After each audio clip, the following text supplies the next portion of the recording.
નમસ્કાર વિદ્યાર્થી મિત્રો, તમે સૌ કુશળ છો. આજે આપણે ધોરણ 10 માં પ્રકરણ નંબર 1 વાસ્તવિક સંખ્યાઓ વિશેની વાત કરવાના છીએ. આની પહેલાના ચેપ્ટરની અંદર આપણે વર્તુળ વિશેનું બધી માહિતી ભણી હતી અને આંકડાશાસ્ત્રનો આપણે જે રિવિઝનનો એક વિડિયો પણ મૂકેલો છે, જેના દ્વારા તમને આંકડાશાસ્ત્રનું રિવિઝન થઈ જાય. હવે આજનો આપણો વિષય છે વાસ્તવિક સંખ્યાઓ, જે તમને ધોરણ 9 માં પણ આ પહેલું ચેપ્ટર આવતું. ધોરણ 9 ની અંદર પણ આ પહેલું પ્રકરણ હતું. હવે આ ધોરણ 9 માં જે હતું એની અંદર જે અમુક વસ્તુ હતી અહીં આવવાની છે, રિપીટ થવાની છે. જેમ કે એમાં એક ટોપિક છે દશાંશ અને પીક્યુ સ્વરૂપ, એટલે કે તમે જે ધોરણ 10 માં ભણતા અનંત, આવૃત અને અનંત અનાવૃત, તે વિશેની માહિતી આની અંદર આવવાની છે. એની પછી જે છે બીજું બધું તમારી માટે અવિભાજ્ય, અવયવ, એ બધું તમારી માટે થોડું નવું છે, પણ આ બધું તમે 5મા 6મા તો આ બધું તમે લસા ભૂસા આ બધું તમે શીખીને જ આવ્યા છો. એ થોડું એક સ્ટેપ એડવાન્સ થાય છે. તો હવે આજે આ વિડિયોની અંદર આપણે જે છે ધોરણ 10 માં જે છે કેટલા ટોપિક્સ આવે, પેલા વાસ્તવિક સંખ્યાઓમાં એના વિશેની વાત કરીએ અને આપણે એને કેટલા વિડિયોમાં વિભાજિત કરશું તે વાત કરીએ. તો જો પહેલા આપણે જે છે અવિભાજ્ય અવયવ, પહેલો વિડિયો આજનો આપણો છે અને અવિભાજ્ય અવયવ કેવી રીતે પડે. પછી લસા ભૂસા અવયવની રીતે છે. આ જે લસા ભૂસા છે એ અવયવની રીતે છે. પછી યુક્લિડની રીતે ભૂસા આપણે ત્રીજા પાઠમાં ઈ જોશું. પછી દશાંશ અને પીક્યુ સ્વરૂપમાં ફેરવવાના દાખલા. આ મેન છે અસમય સંખ્યાની સાબિતી, આપણે જોવાની છે, અને વિશિષ્ટ દાખલા. હવે બીજી વાત કરું તો વિદ્યાર્થી મિત્રો, આ પ્રકરણમાંથી 4 માર્કનું પૂછાવાનું છે. અને પહેલાની એક્ઝામમાં માર્ચ 2020 ની અંદર 2 માર્કના દાખલા પૂછાયેલા છે. આ પ્રકરણમાંથી માર્ચ 2020 ની અંદર 2 માર્કના દાખલા, એટલે આપણને જે છે આની અંદરથી 2 દાખલા જે પૂછાશે 2 માર્કના આ ચેપ્ટરમાંથી, જેને આપણે સોલ્વ કરવાના છે. તો હવે જે છે આ વર્ષના પેપરના દાખલા જે પૂછાયેલા છે, આપણે અંતિમ વિડિયોમાં વિશિષ્ટ દાખલા જે આપણને બાકી રહેશે તેની અંદર જે છે આપણે એને સોલ્વ કરશું. અને આ બધા ટોપિક જે છે વારાફરતી વાળા અને આપણા પાઠ્યપુસ્તકમાં જે એના દાખલા આવે એ વિડિયોના અંતમાં આપણે હોમવર્ક સ્વરૂપે મૂકતા જશું, એટલે કે આખું ચેપ્ટર જે છે એ આપણને સારી રીતે પૂર્ણ થઈ જાય તેવી રીતે આપણે આને ભણશું. તો હવે આજે આપણે આપણા પહેલા ટોપિક જે છે અવિભાજ્ય અવયવ, તેના વિશેની આપણે વાત કરીએ. તો હું જે છે અમુક રકમો, અમુક ગુરુચાવી દ્વારા સમજીએ કે કેવી રીતે એના અવયવ અવિભાજ્ય પડે. હવે આપણે ટોપિક શરૂ કરીએ અવિભાજ્ય અવયવ. તો એની પહેલા જે છે ને વિદ્યાર્થી મિત્રો, તમને ઈ ખબર હોવી જોઈએ કે અવિભાજ્ય સંખ્યા એટલે શું. તો મેં આ અવિભાજ્ય સંખ્યાની વાત સંભાવનાની અંદર કરેલી છે, છતાં હું અહીંયા કરું છું અવિભાજ્ય અવયવ. એની માટે પહેલા આપણે ભણશું અવિભાજ્ય સંખ્યા. તો અવિભાજ્ય સંખ્યા કઈ કઈ છે? તો કે પહેલા 2 થી શરૂઆત થાય. 2 3 5 7 11 13 17 પછી 19 23 પછી 29 એવી અનેક સંખ્યાઓ 1 થી 100 ની અંદર. હવે આ અવિભાજ્ય જે સંખ્યાઓ છે એના દ્વારા જે છે ને આપણને અવિભાજ્ય અવયવ મળે. હવે અવિભાજ્ય સંખ્યા એટલે શું? કે જે સંખ્યાના અવયવ ઈ સંખ્યા પોતે અને એક હોય એવી સંખ્યાને અવિભાજ્ય સંખ્યા કહેવાય. જે સંખ્યાના અવયવ ઈ સંખ્યા પોતે અને એક હોય તેને અવિભાજ્ય સંખ્યા કહેવાય. હવે 2 શબ્દ આવે, જે હું તમને પછીના વિડિયોમાં સમજાવવાનો છું, અહીં સમજાવું. અવયવ અને અવયવી. અવયવ અને અવયવી. તો અવયવ એટલે શું? તમને એમ કે 15 ના અવયવ, એટલે કે 15 કોના ઘડિયામાં આવે છે? તો કે 5 ના, 3 ના અને 1 ના તો હોય, એટલે એના અવયવ થાય. હવે અવયવી 15 ના અવયવી કે તમને તો 15 નો ઘડિયો લખવાનો. 15 30 45 55 તો આપણે જે છે ને અવિભાજ્ય અવયવ પાડવાના છે. હવે અવયવ અને અવયવી વિશે મેં તમને વાત કરી. અવયવ એટલે 15 ના અવયવ કે તો આ રીતે આપણે એના ભાગ પાડવાના. 15 ના અવયવી કે તેનો ઘડિયો એટલે 15 ના ઘડિયામાં કોણ કોણ આવે છે ઈ બેમાં ડિફરન્સ છે. તો આ અવયવ અને અવયવી વિશેની વાત કરી. હવે આ આપણને ખાસ નિર્ભર નથી. હવે આપણે જે છે ઈ હંમેશા છે ને કોઈ બી સંખ્યા લો ને તમે કે 21 તો આ 21 દીધી તો 21 ના તમારે ભાગ લાવવા હોય તો હંમેશા અવિભાજ્ય સંખ્યા વડે ભાગ લાવવાના. પહેલા જે છે ને હંમેશા અવિભાજ્ય સંખ્યા વડે ભાગ લાવવાનો. સપોઝ કે હું 2 વડે લાવું તો જો 2 વડે ભાગ લાવો અહીં હું લખું 2 વડે ભાગ માટે જો જેના નિયમ છે એના હું લખું છું.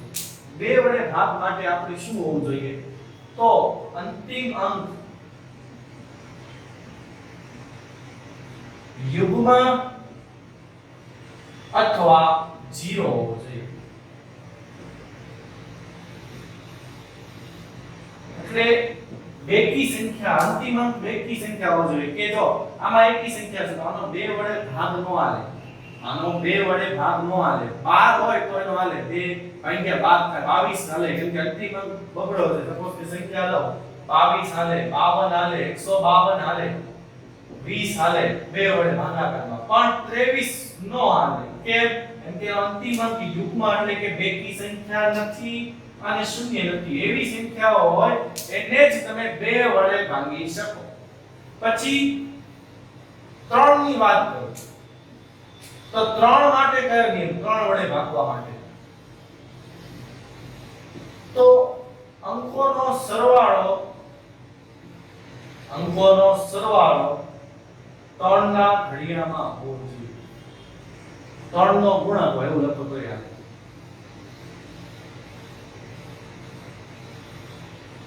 એટલે સમજાવજો 1 2 3 આને 3 વડે ભાગી શકાય. 123 ને 3 વડે ભાગી શકાય તો ખબર કેમ પડશે તો 3 ને 2 5 ને 1 6 તો 6 3 ના ઘડિયામાં આવે તો કે હા તો આને 3 વડે ભાગી શકાશે. પછી હું લખું 125 આને 3 વડે ભાગી શકાય તો કે 5 ને 8 નહીં ભાગી શકાય કેમ કે 3 ના ઘડિયામાં 8 આવતા નથી. તમને એમ કે 39 તો 9 ને 3 12 જે છે 3 ના ઘડિયામાં આવે એટલે કે આને ભાગી શકાય તો 13 થી 39 સીધું તમને ખબર પડે. તો આ 3 વડે ભાગવા માટેના નિયમ છે. 3 વડે ભાગ મળે. હવે 5 વડે તો 5 વડે ભાગવા માટે 5 વડેના ભાગ માટે અંતિમ અંક 0 અથવા 5 એટલે કે 20 25 125 અંતિમ અંક જે છે 0 અથવા 5 હોવો જોઈએ તો એ 5 વડે ભાગાકાર થઈ જાય. હવે જો હવે 7 વડે એટલા બધાના આપણે નિયમ કરો કે પહેલા 3 લેવાના પછી નો ભાગાકાર થાય ને પછી આપણે આગળ વધવાનું. હવે જો હંમેશા તમને કોઈ બી સંખ્યા આપી છે તો પહેલા જે છે ને એ 2 વડે જોઈ લેવાનું નથી 3 વડે નથી 5 વડે નથી 2 વડે ન હોય ને 4 વડે પછી જોવાનું જ ન હોય. 2 વડે ન હોય એટલે 4 વડે જોવાનું જ નહીં. પછી 3 વડે ન હોય એટલે 6 એના વડે નહીં જોવાનું. 5 વડે ન હોય એટલે 10 વડે નહીં જોવાનું. તો હવે જે છે 21 આવ્યા તો 2 વડે આમાં તો 3 વડે થવાનું જ છે. પછી હું તમને લઉં કે 49 સપોઝ કે હાલો તો 2 વડે નહીં થાય 3 વડે નહીં થાય ખબર પડી ગઈ કેમ કેમ કે 13 છે નો થાય 5 વડે નો થાય કે અંતિમ. હવે એની પછી વારો લેવાનો 7 નો પછી 6 નો વારો નથી લેવાનો 7 વડે કરવાનો. હાલો પછી 7 વડે નો થતું હોય સપોઝ કે 121 આવ્યા છે એના 7 વડે નથી થતા તો કોનો વારો લેશું આપણે 11 પછી 11 નો વારો લેવાનો. હવે સપોઝ કે 11 વડે નથી થતા તો પછી 12 નો વારો નથી લેવાનો પછી 13 વડે ભાગાકાર કરીને જોવાનો. પછી 13 વડે નથી થતો તો 17 વડે કરીને જોવાનો. 17 વડે નો થાય તો 19 19 વડે નો થાય તો 23. એટલે તમારે જે ભાગાકારની જે પ્રક્રિયા છે ને એ અવિભાજ્ય સંખ્યાઓ વડે કરવાની તો તમને જે છે પ્રોપર આન્સરો મળે. 2 વડે જેનો ઘડિયામાં નો આવતું તો 4 ના ઘડિયામાં નો જ આવતું હોય એટલે એ આપણને જે છે પ્રોપર નોલેજ આના આધારે આપણને મળે. એટલે જે બી તમે ભાગ પાડશો અવિભાજ્ય અવયવ પાડો એ હંમેશા જે છે એ અવિભાજ્ય સંખ્યાની મદદથી પાડાય. તો હવે જે છે આપણને પાઠ્ય પુસ્તકમાં અવિભાજ્ય અવયવ પાડવાના કીધા છે, તો હું રકમ લખીને એની શરૂઆત કરું કેવી રીતે અવિભાજ્ય અવયવ આપણે પાડી શકીએ. હવે બોર્ડ ઉપર બે રકમ લખી છે, એના આપણે અવિભાજ્ય અવયવ પાડવાના છે. તો એમાં પહેલી રકમ છે 140. તો 140 ના અવિભાજ્ય અવયવ પાડો. તો 140, તો જો આનો અંતિમ અંક 0 છે, તો આના જે છે અવયવ જે છે ભાગાકાર જે છે 2 વડે થશે અને 5 વડે થશે. આપણે 2 વડે સહેલું પડે એટલે અહીંયા જે છે 2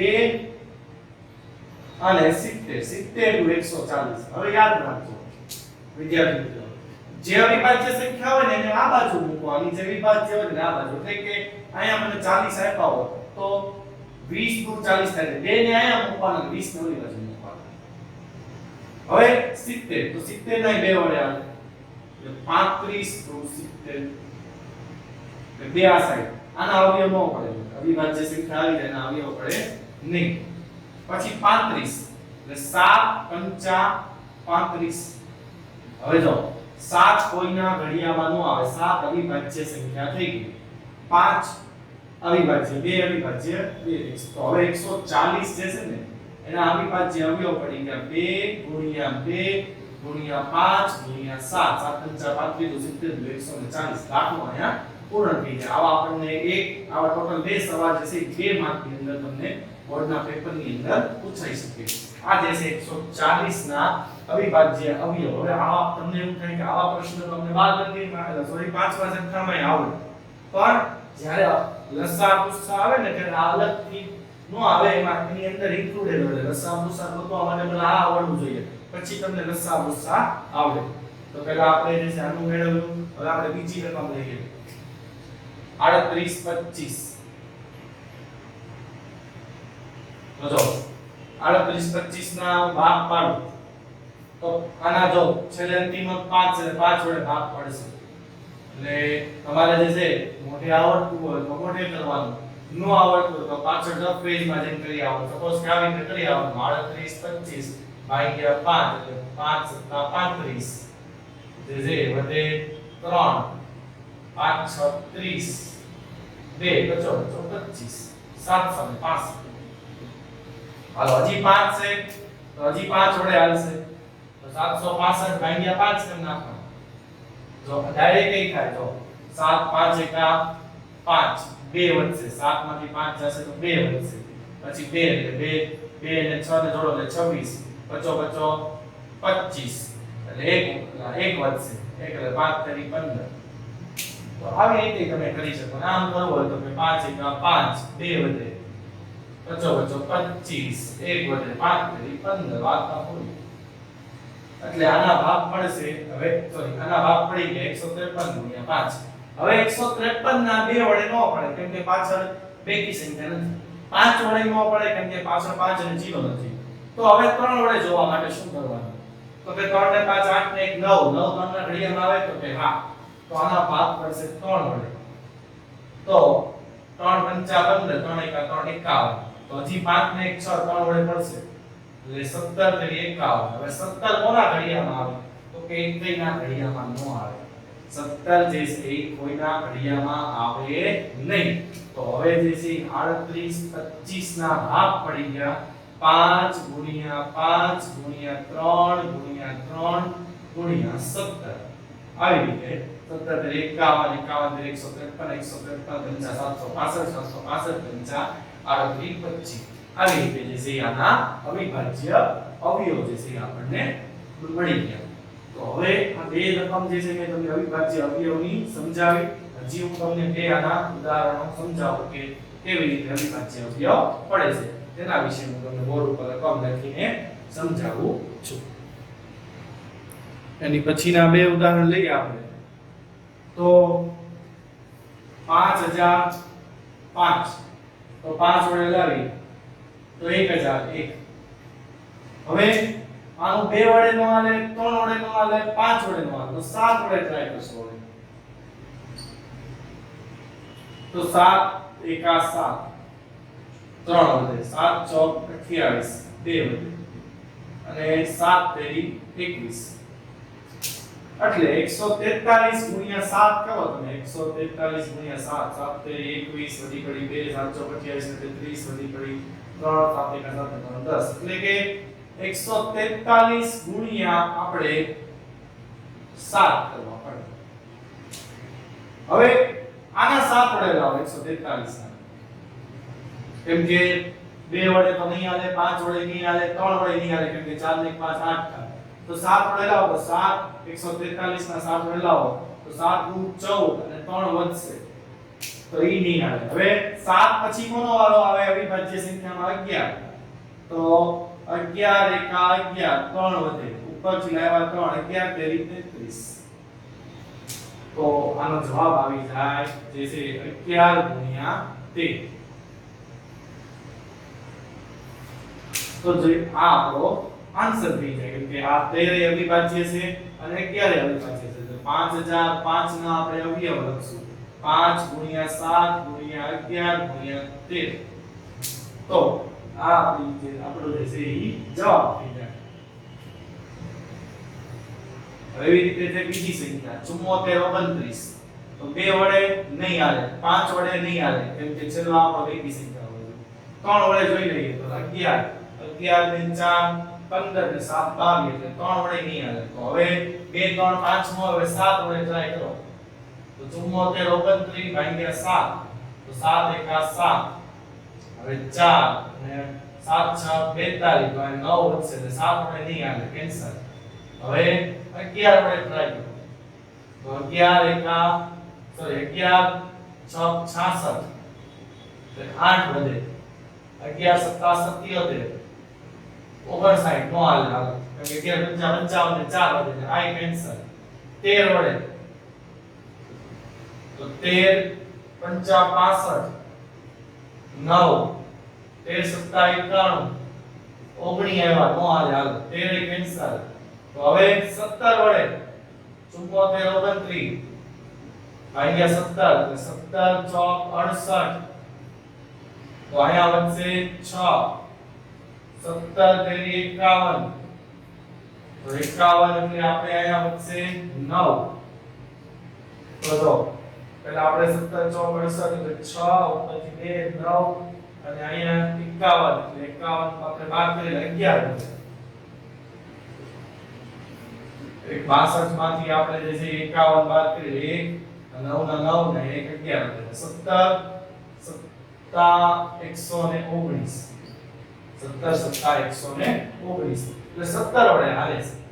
તો અહીંયા લખશું આપણે 17 17 એટલે 437 17 ગુણ્યા 437 આ બેનો ગુણાકાર કરો એટલે આ હવે આને 2 વડે નહીં હાલે કેમ કે પાછળનો આંકડો 7 છે તો 2 વડે આ નો હાલે તો કોના વડે આપણે જોશું તો કે 3 વડે તો 3 વડે નહીં હાલે કેમ કે ટોટલ 14 થાય છે.